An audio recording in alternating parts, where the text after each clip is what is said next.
Hey guys, Welcome back to another episode of Pew Time with Tony. and Jackie. Happy New Year, guys. Happy New Year! Happy 2026. And this is right about the start where our lives get a little hectic trying to get ready for SHOT Show. Mm-hmm. So that's happening. But we will be here. Well, yes, I'm hoping to record sometime in the next couple weeks here. Probably do an interview with someone. Maybe someone that'll catch us up on how they did at World Shoot. So look forward to that, and that'll kind of cover us while we are At SHOT Show. at SHOT Show. And then maybe one more pre-recorded one until we recover from travel, but maybe we'll be awake enough when we just record one. Yeah.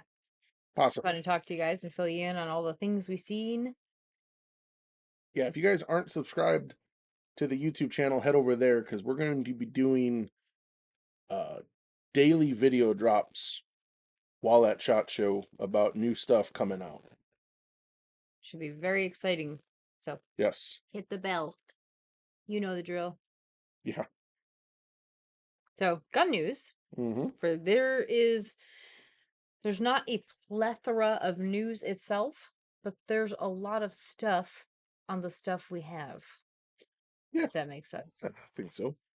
First up, Ruger has announced that their RXM is now available in a full-size grip with a 17-round flush-fit magazine. This gun's going to come two different ways with the 17-round grip, either with a 4.5-inch, which would be like a Glock 17 size, or with a 4-inch, and that would be like a Glock 19X. So they used to only be available in the 19 size. Now they've gone to 17 and 19X sized guns. All same features as the previous model. Well, this is an additional. They're still making the 19 size, right? That's correct. Okay.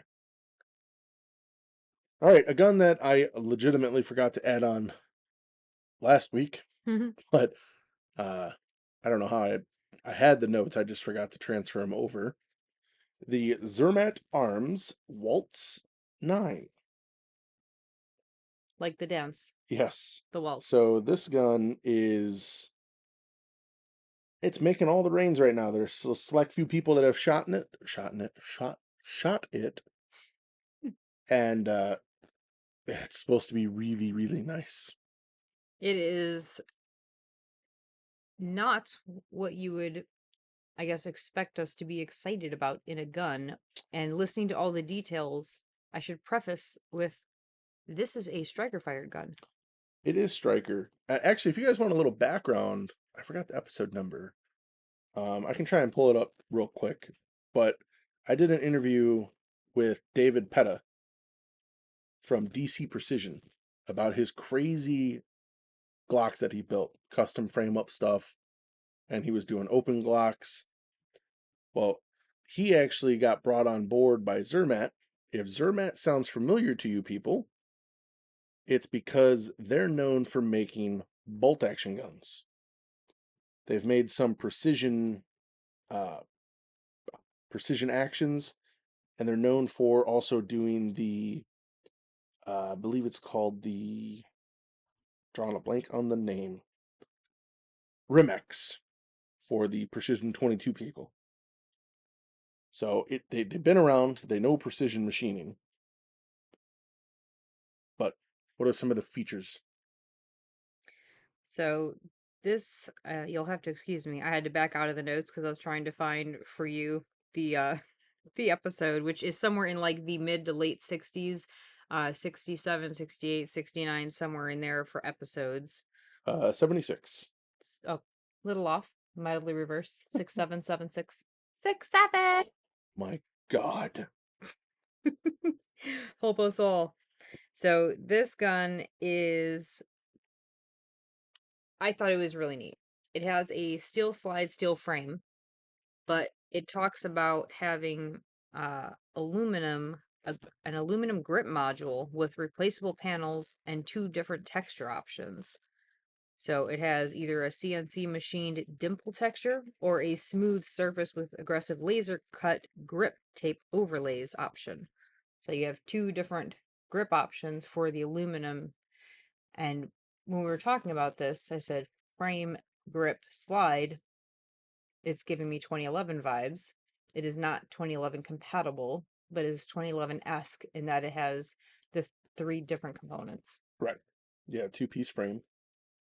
It has a short recoil operation with a tilting barrel, patent pending roller locking block system. So MP5 vibes. Mm-hmm. This is very exciting. And And also the Dragon.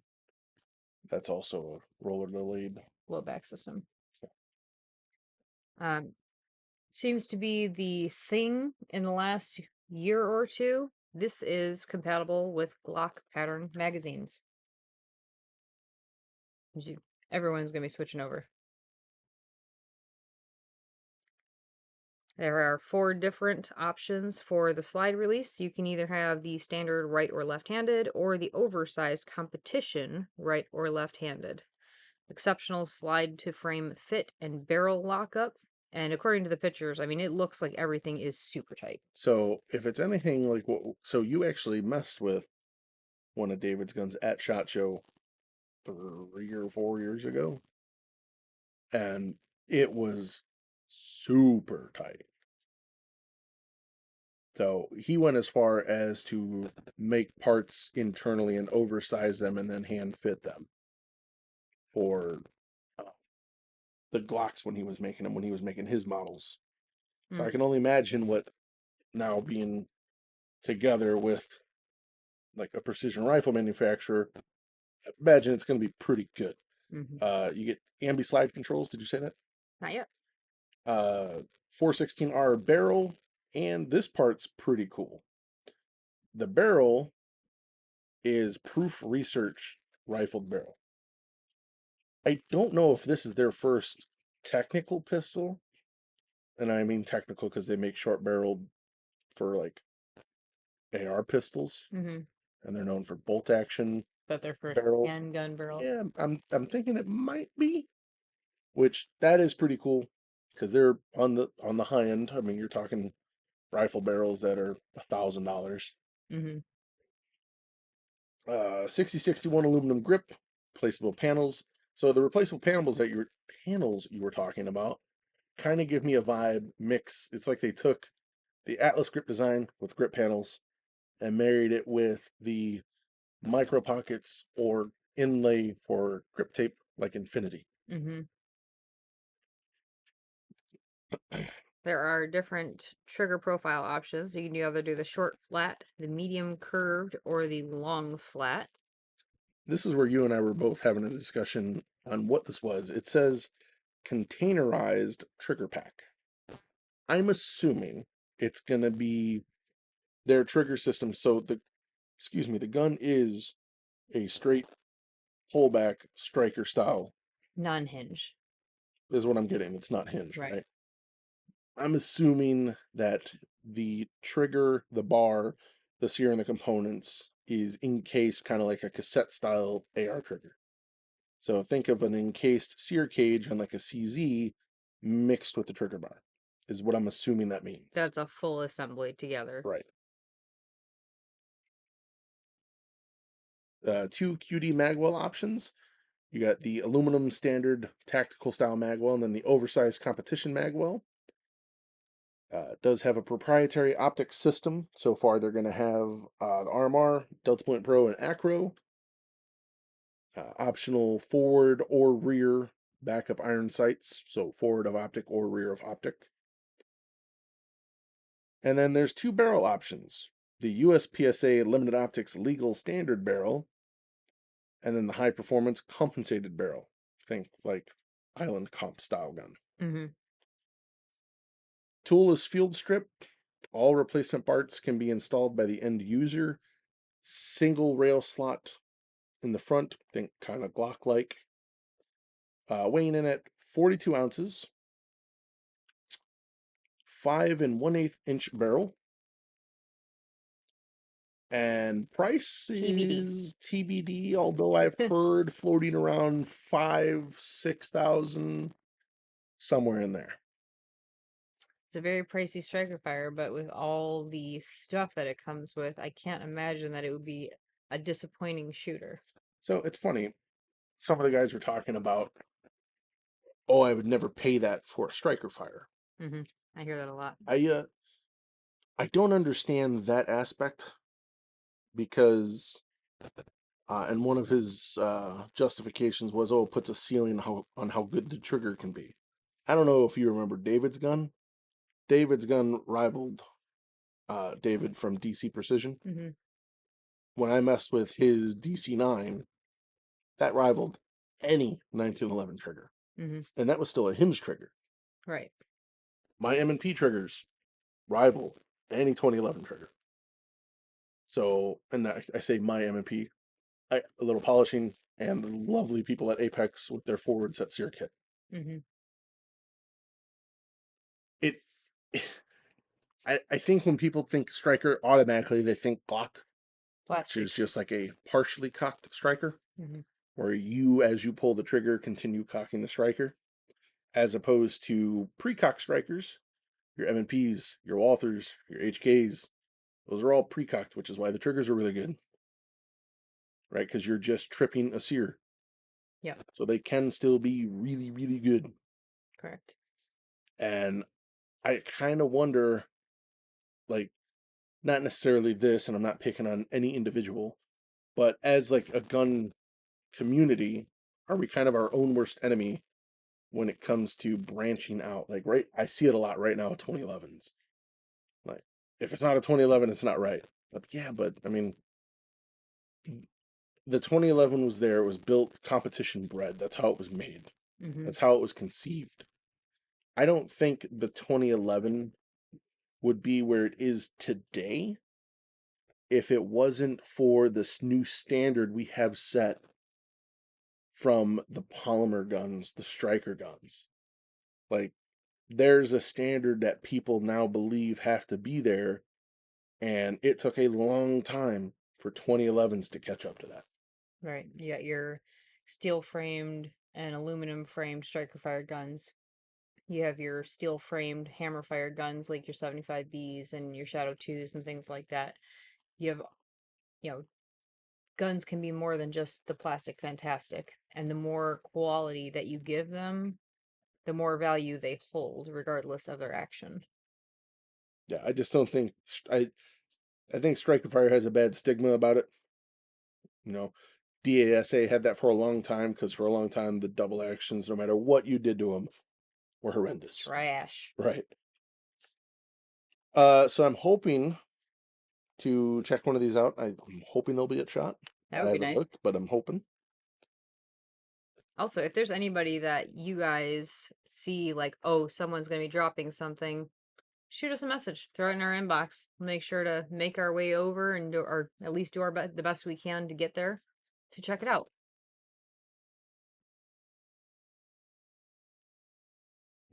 Next up, this I'm sure I feel like you would feel indifferent about this. FN is teasing a new rifle and pistol. Tony's guess is that it is a new SCAR or SCAR replacement. How do you feel about that? I know Well, you're pretty bummed when they announced their halt I mean, online. I'm not really a Scar fan. The reason I also think it's a new Scar is because I'm pretty sure it was Classic Firearms. Someone accidentally posted a photo of a new looking Scar. This was after FN said that they were going to cease production on the Scar. Mm-hmm. So leads me to believe that they're just having a new version come out. Mm-hmm. The pistol, I have no idea. Now, what would be cool, one of the fans of the show, Rudikai, was like, if they took the thinking behind the FN 509 LS Edge and applied it to the FN high power. Oh, And he was like, if you had the FN high power LS Edge, I'm like, that would be awesome. that would be super cool. Yeah. I will say, out of all of the reproduction high powers, FN is the one I see the least frequently being asked about or purchased. Mm-hmm. Mm-hmm. So it would make sense if they were going to do something to go big on that To line. do something to generate sales, because I don't think I've ever actually seen one in person. I've seen one or two come through on a transfer. Yeah. I haven't had anyone request in house like, "Hey, do you guys have those? Hey, can I see those?" Everybody always asks for the Gersons. Everybody always asks for the Springfield SA35. I even have people that are a bit behind on the times and ask if I have an original one by chance. Like a new one, not like a used one. Well, Yeah. Browning hasn't cared about guns in a long time. Uh, Kimber has added yet 2 new models to their 2K11, the 2K11 comp. They have compensated the 2K11. Now, it is not a legit standalone compensator or an island comp. They went more the chunk port style route, the same way that Springfield did with the Echelon. and the Prodigy. And oh yeah, and the Prodigy. Prodigy is what I was thinking. I don't know why I said Echelon. But they did do it to the Echelon, in case you're wondering. They did. Hellcat on the Hellcat Pro and all the other Yeah. things. They chunked them. They chunked all the things. You can get 4 1/4 or 5 inch, and they will come with a 19 or a 20 round flush mag, depending on which one you get, 4 1/4 or the 5. DLC or matte stainless, and 23.45 to 24.99. Obviously, 24.99 being the DLC. Mm-hmm. Oh, that is. I mean, it's kind of exciting. Everybody wants to see the ported ones and check out the ported ones. I get a lot of people asking about the 2K11. That and the Sig model, I think, are like right at the top of everyone's minds when they're like, "Oh, The look at it." GTO. Yeah. Yeah. Oh, everyone's got the new 2011s. Well, let me see the Sig and let me see the Kimber. That's what everybody wants to see. I mean, good for Kimber. They finally have a gun out people are talking about. Mm-hmm. I don't remember the last Could have done time, that 10 years ago, right? but I think the last time they made a drop that people talked about it was about their 45th anniversary model and how ludicrously overpriced it was. That was the only buzz about it. yeah. Like a $2,400 fancy Raptor. Yeah.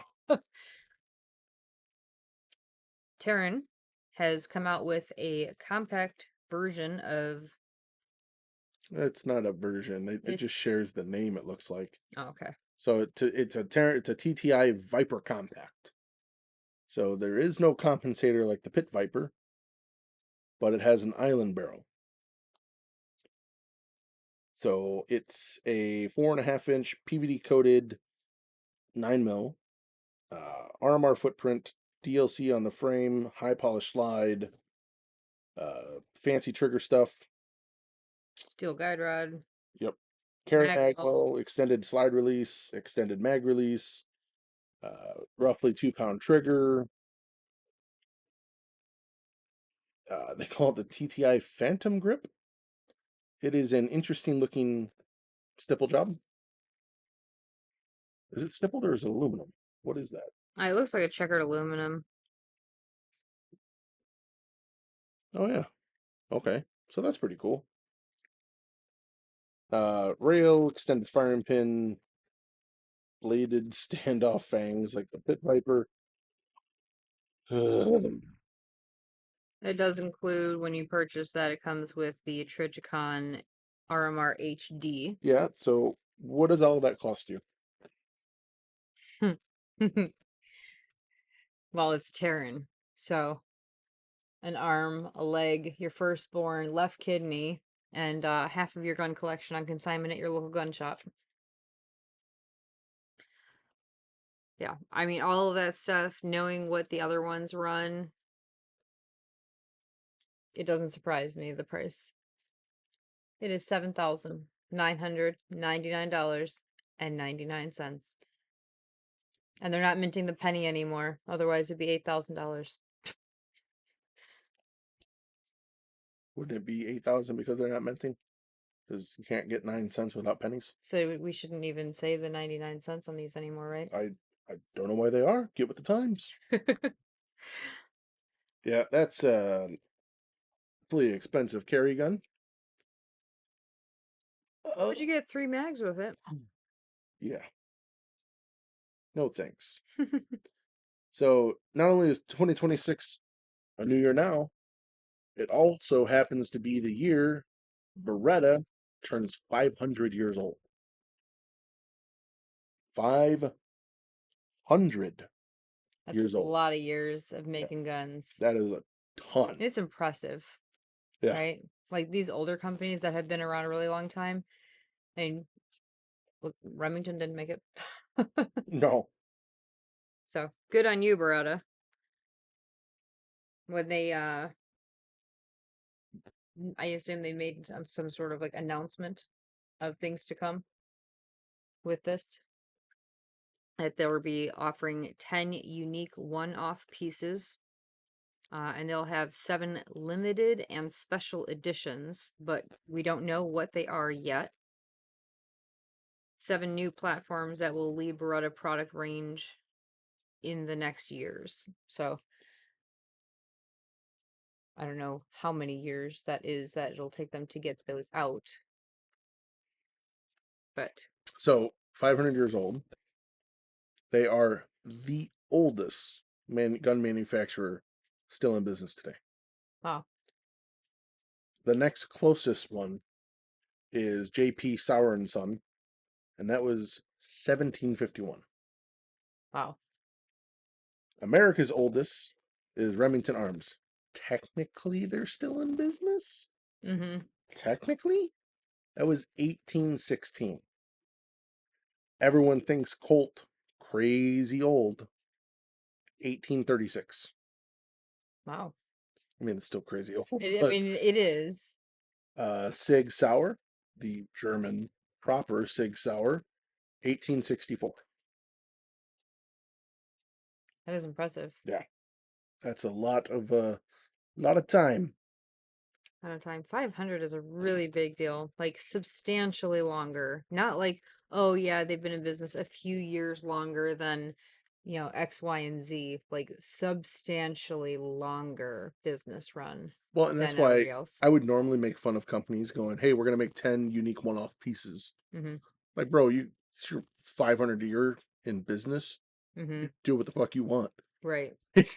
I want to see like give that as an excuse to your engineers and celebrate your background. Like, I think it'd be really cool if they took their 10 most prolific models and just had engineers from today make the most badass version of that gun That would be awesome. and go about it that way. Mm-hmm. Because you could essentially do that, whatever gun for every 50 years, right? Right. Like You, in this 50-year era, right. this was the number one. In this 50-year era, Yeah. So, I mean, the first few hundred have to be nothing but shotguns and rifles, I assume. Some type of, long guns. yeah. Mm-hmm. Yeah, it'd be really cool. And I'm interested to know what new product platforms they say will lead Beretta product range in the next years. Something tells me it's not the APX. Or the Nano. Or, oh, God, the Nano. Yeah. Or the Pico. Those are I was going to think, what probably was the other shit one? Pico. their 2 dogs were the Nano and the Pico. Yeah. And then following not far behind them, I would say would be the APX as far as like company lineage goes. See, that's the thing. I legitimately think the APX, it could be a good gun. Mm-hmm. I don't even think it's that half bad now. It's just, there are just so many other better options. Mm-hmm. So it just gets lost in the sauce. Right. And yet, you still make the 92. And I love the 92. Like, make the little guy of that, which you did, right? You ended up making the 80X, Mm-hmm. which is I pretty love cool. the Yeah. 80X. And honestly, that little, oh crap, I don't remember if it's a Tomcat or a Bobcat. The 3032. Yeah, Tomcat. Yeah, the redo of the Tomcat looks awesome. Mm-hmm. Now, so imagine if they could meet in the middle somewhere. Take the style of a 92, the operation of a 92, shrink it down a little, but make a proper 365 Shield Plus competitor. But hammer fire. Hmm. I think they could. I think they could do that. I mean, The only it downfall, it would have to be substantially smaller than the 80X, and the 80X is a 380. well, I would give it a pass. Doesn't even have to be a 92. If you could take that and make it PX4 or PX4, Oh, I forgot all about those. because you'd have to, right? You don't want to do that. Like, as much as I like the 92, putting a red dot on them is ridiculous. Hmm. It makes them, it's stupid. Where at least on the PX4, you get a little bit more room. It's a little bit more. Of course, you have enough room. You could put the biggest red dot in your entire collection on the slide on a No, PX4, and it still wouldn't go to the edges. no, This thing is chunky, man. yeah, it's not that wide. Chunky. No, it's not that wide. It tapers at the top. I think you just haven't messed with the PX4 in a while. Don't disrespect the PX4. That's a good gun. It's underrated as hell. Next up. Next month, unfortunately, it's not going to go very well across the airways. I'm just going to let you know and describe it the best I can. Fusion Firearms has given a first look at their new pistol coming out, the XP3C, which, to our eyes, looks like their XP series, which is, for those of you that don't know, the Fusion XP Pro is the two-piece framed Glock Mag 2011-esque gun. Hmm. This is a 3-inch version Glock 19 looking mag gun. Right. I showed it to Jackie and she goes, "Oh my god, that's cute." It's adorable, and I think it looks amazing. And like the 19 meg, the 3-inch front, like the little, short little pug. You see a little pug, and you're like, "Oh my god, you're so cute! Look at your short little face." That was it. There's lots for you, Eric. I'm hoping that we should see that at shot. I'm almost positive they're going to be there. Mm-hmm. Yeah, yeah. Very excited to get one of those in my hands. I like the full size ones. Um, but that little guy, there's something about that little guy. I think I would like the officer size 1911s better if they were wider bodied and more aggressively textured like this is. So that was always like my big Do you think you gripe. could actually carry this gun? Oh yeah. Not at work, open carry. No. Appendix. Really? Yeah. Oh, okay. I now we really have to see and find that. I'd be interested to see. All right, let's see. So, shooting sports news. Really, the only big news that we have is the dates for Northern Illinois and when registration opens. So, Northern Illinois section, May 23rd to the 24th. Registration opens January 22nd. I will leave a link in the show notes. If you want to sign up for the match early, which means you have to help out. So if you want an RO or CRO, we're still looking for those. Click the link in the description. If you don't do it on the show notes, you can also go to the Instagram page or the Facebook page for Northern Illinois, and that is, hang on, I'll get you the exact spelling, because I sure shit don't remember it. That is Northern ILUSPSA for Instagram, and the link is in the bio there if you don't know how to click in the show notes. And then sign up to be an RO, CRO, and you can sign up early. It's going to be a fantastic match. Everything is coming together quite well. Mm-hmm. I'm very excited. Oh. I can't wait to get registered. I can't wait to shoot my gun. Yeah. This week in shooting, did a quite a fun thing to kick off the new year, didn't we? Well, we did. Before I did that, Damn. I went and actually did. Jumping the gun, people. I started. It's starting slow because I think I started to try and go too fast. Now I'm starting to get a real sore elbow. I started dry firing more, and then I went and finally got a proper live fire practicing. Pretty good, feeling pretty good. I definitely feel the rust. I'm definitely off pace.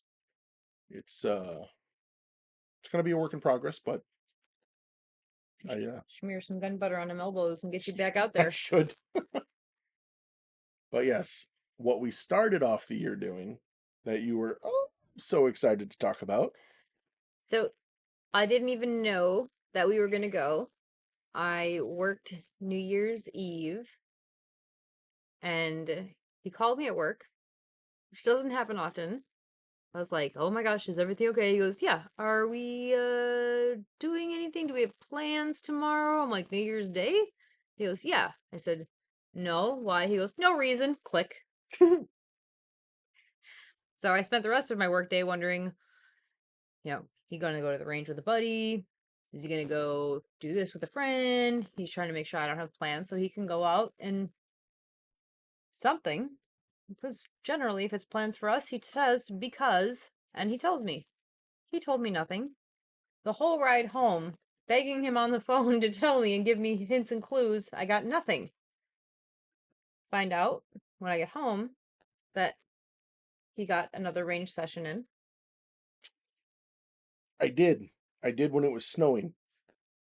And it wasn't as complete as I wanted, but I dug out our Henry Golden Boy 22s that we've had in their original boxes since we got them 2011. 2011, which is horribly Oh, 10. irresponsible. 2010.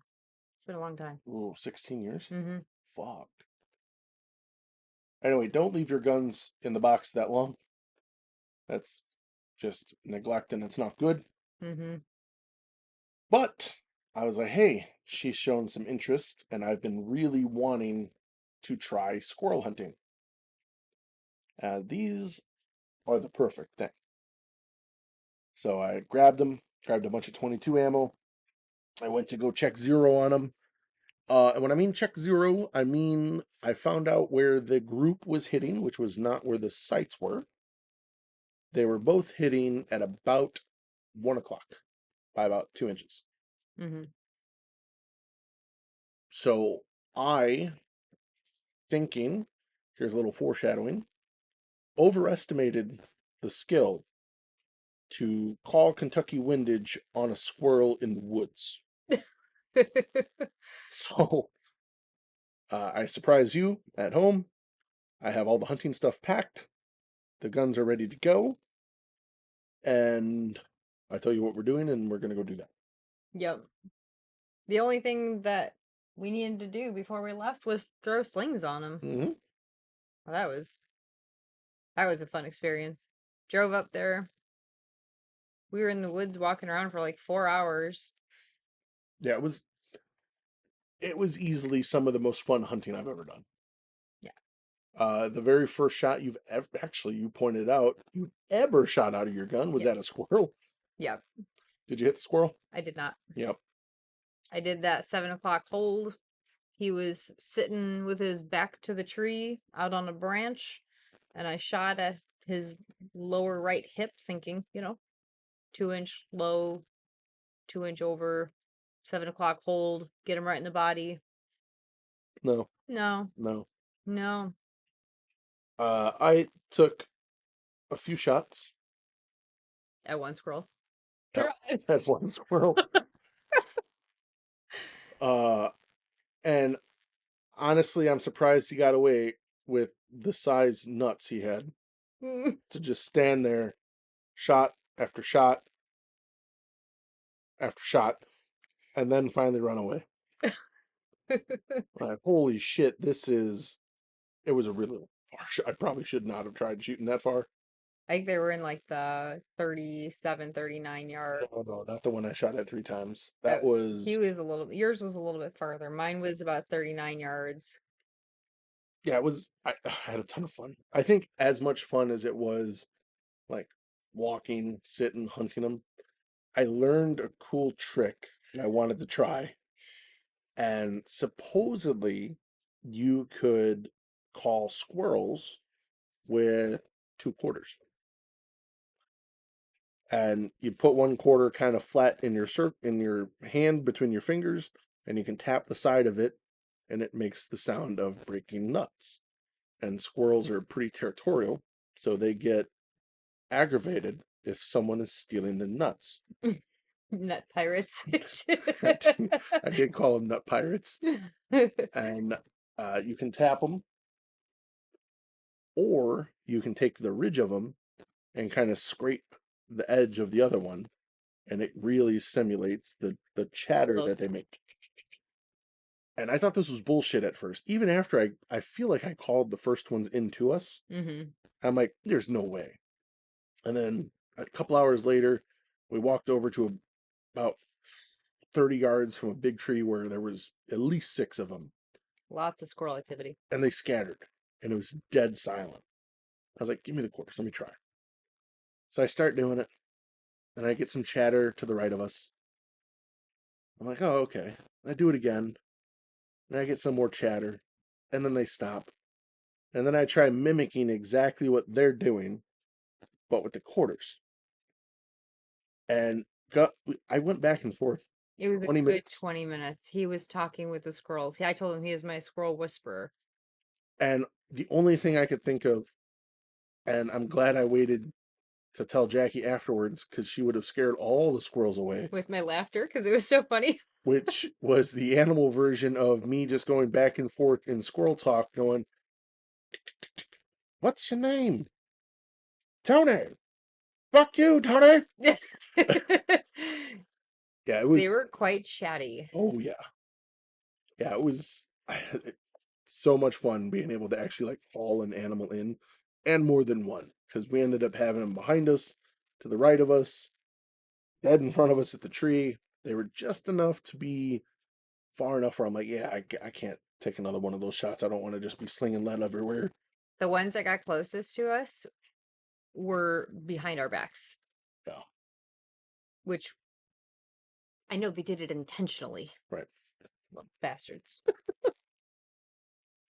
Furry-tailed rats. And they will all die. They all call her, they are called tree rats. Mm-hmm. So I prefer nut pirate. Nut pirates, much more fun. Oh. But we'll definitely be doing some more of that, because this was a not that our happiness is measured in success, but it was an unsuccessful trip. Yeah, there was no No trophies, harvest. no harvest, but God, I had so much fun. It was a lot of fun. And the season in Illinois is so long for squirrels. August to February. So February, that means I'm gonna try and get out one more time after SHOT Show. Definitely. Well, if you go out for Valentine's Day, that'd be a nice date. Oh, there we go. That's the day it ends, isn't Skins it? and Squirrels, and if I'm not mistaken, it is February 14th. Happy harvest. Right. And I shot a USPSA match and didn't DQ. So I'm already off to a better start in 2026. Very good. 2025 didn't end so well. This was all classifier? Yeah, all classifier. And I really went in this with, I don't want to say, there was zero confidence because, again, I hadn't dry fired as much as I wanted to because I was feeling a lot of elbow and shoulder pain. But I was at ease. Like, I wasn't anxious. I wasn't outrunning myself. I could tell I was off pace, and that's just, I think, from having rust. I think once I can kind of get past my body going, hold up, what are we doing? And then it gets used to dry fire every day again. It'll go away and the rust will fall off quickly. Yeah. You did have a lengthy hiatus because we spent so much of our like cooler months hunting and doing hunting things. So you didn't really get as much range time in as you normally do this time of year. Right. Definitely off pace. I shot basically B and some C classifiers the whole match. I was less than half an inch away from having a masterclass run on one of them. So close. I forgot. The tuxedo one? Yeah, it's where the 4 tuxes are gradually getting closer. On the right side, I don't remember the number, but it was on the 4th, the farthest one, just a half inch to the right inside. Otherwise, I would have had a master run. So it's there. I just little stupid mistakes.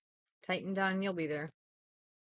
Which I will be there, which leads me to the piece that hopefully Jackie doesn't fuck up on, because it wasn't in the show notes, but seems like a good time to talk about it. Wait, I take that back. Before we do this, I want to give a shout out to our buddy Jose Serrano, who got an over 100% score on a classifier on TikTok. Hip hip. He got like 103, so a GM run. Congratulations, my boy. He is really trying to get the master class this year, which now we can get back on track. What are our goals for 2026? And we're going to use this as kind of receipts. Now, I know I'm catching Jackie off guard, so I'm going to help her along and get her on track for podcast sake, because most of Jackie's goals this year, they're not USPSA related, which is fine, because you've completely fallen in love with hunting. Yes. And you've also kind of rekindled your love of showing women that comfortable, legitimate, everyday concealed carry is possible. Mm-hmm. So tell them, I'll tell my goals, give you a chance to gather your thoughts about them, and then you'll say what your goals are. My goals are pretty simple. I want to make master this year in USPSA. I would like to harvest a deer of any shape or size. Younglings beware. I'm not picky. I will definitely go all Annie Skywalker on them. And I would like to get squirrel and eat squirrel for the first time. So 2 of our 3 are very well aligned. The deer and For sure. the squirrel. Also, I had 2 deer tags and a turkey tag this year that went to waste. That will not happen next year. I've never seen turkey out in the wild. I've heard them when we are out there, but I've never seen them. We've seen them on trail cams, so we know they're there. I do think that would be the hardest one to get, would be a turkey. Squirrel. Yeah? Yeah. You think squirrel? Yeah. I mean, we sight in our guns the right way would probably be easier. Yeah, but during turkey season, like calling a turkey in is, that's fine. To me, I mean, it's So difficult. it's not a stretch goal type thing. It's a realistic. Yeah. Oh, for sure. Yeah. I want to fill my tags this year. What do you want to do with a gun or a bow? Oh, Because that may change my answer. Spring turkeys with firearm, so we can always do spring, which leads me to the other end of my goal. I need to take my hunter safety education course, so I don't have to shoot under your wing, and I can't hunt after March 31st with you. I have to have my own license after that. Just tell the people you want to go hunting without me. My goal this year is to, in some capacity, whether we drive up together and go our separate ways, we'll definitely be driving up together. You're not driving that. No, I'm not. That should be a goal. Make a 2-hour drive by yourself. It's 2.5. Fucking shocked. I would like to be able to go out in the field by myself, self-film, and hunt solo. Which I know you did that for the first time this year, where you did a solo hunt and filmed. Yeah. And it was very difficult. So I think for me, having that as a goal is attainable, but will be difficult. I also don't have all of my own equipment yet. When we go out together, you have this, that, and the other in your bag, and I have this, that, and the other in my bag. You go out and hunt on your own, so you have everything that you would need by yourself. I don't have all of those things if you're not with me. So we're gonna have to expand the hunting equipment. Yes, that's fine. I think you're gonna have to start doing some back workout, and back squats. Because if you're without me, and I get a deer, you're without your pack mule. Yep. So you're gonna have to find out some way. I'm also probably not going to go very far from the car because, shorter distance. I'll go uphill from where we park the car so I can just down you go. Roll as you go. But that is one thing I'd like to do, and I would, to be a better hunter and not be so restricted on what distance I can go to. I'm probably going to end up increasing my poundage to 40 at some point during the year once I get more time in behind my bow. But I really want to be consistently accurate at 40 yards so that I can take 30 and 35 in the field confidently. Okay. Those are all of my goals. Nice. Yes. Well, hopefully, Oh, and the laugh and load videos. You guys are going to see a lot more of me. oh yes, That was, yeah. I got so distracted with the hunting. yes, awesome. Well, I am very, very excited. Hopefully, you guys have made your 2026 goals.